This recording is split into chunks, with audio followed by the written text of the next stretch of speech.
আমরা তো graphic design করি, গ্রাফিক ডিজাইন কাজটা করি মানুষের রুচি নিয়ে বা নিজের রুচি নিয়ে। এটা একটা রুচির জায়গা যে আমার ডিজাইনটা কত ক্রিয়েটিভ হবে, কত সুন্দর হবে। তো আমাদের সবসময় সতর্ক থাকতে হবে যে কিভাবে ডিজাইনটা করতেছি, কাস্টমারের চাহিদা কি। আসসালামু আলাইকুম।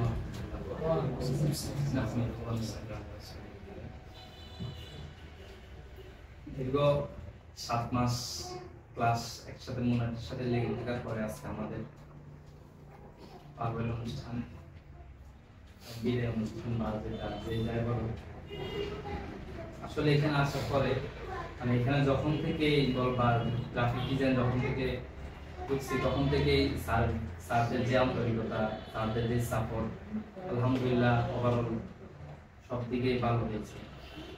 শেষ পর্যন্ত যে স্যাররা এতদিন পর্যন্ত যে মডেলে আমাদেরকে গ্রাফিক ডিজাইন কোর্স শেষ করছে, অনেক অনেক সেক্টর থেকে অনেক অনেক প্রতিষ্ঠান থেকে এটা অনেক উন্নত মানের।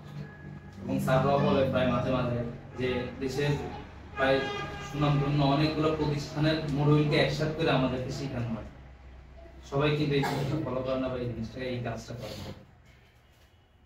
এরপরে আমরা তো গ্রাফিক ডিজাইন করি, গ্রাফিক ডিজাইন কাজটা করি মানুষের রুচি নিয়ে বা নিজের রুচি নিয়ে। এটা একটা রুচির জায়গা যে আমার ডিজাইনটা কত ক্রিয়েটিভ হবে, কত সুন্দর হবে।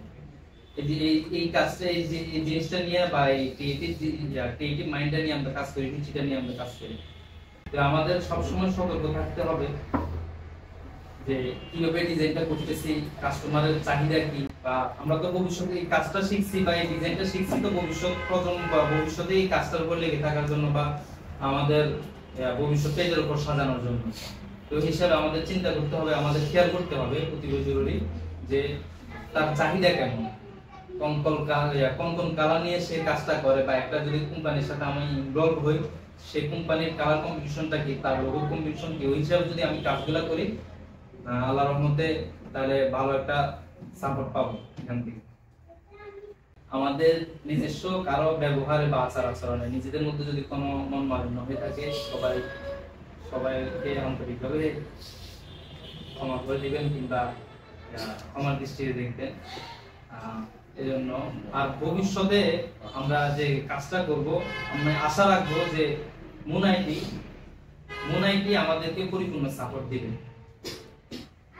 চাকরির জন্য হোক কিংবা আপনার এই যে কোনো কাজে আমরা আটকে গেছি বা হেল্প প্রয়োজন, বা মুনাইটি সবসময় আমাদেরকে সাপোর্ট দিবে, এই আশাটা আমরা রাখি। এটা বলে স্যারদের প্রতি কৃতজ্ঞতা রাখে শাহিন স্যার এবং বিশেষ করে স্যারের প্রতি কৃতজ্ঞতা থেকে আমি আমার বক্তব্য শেষ করলাম। আসসালামু আলাইকুম।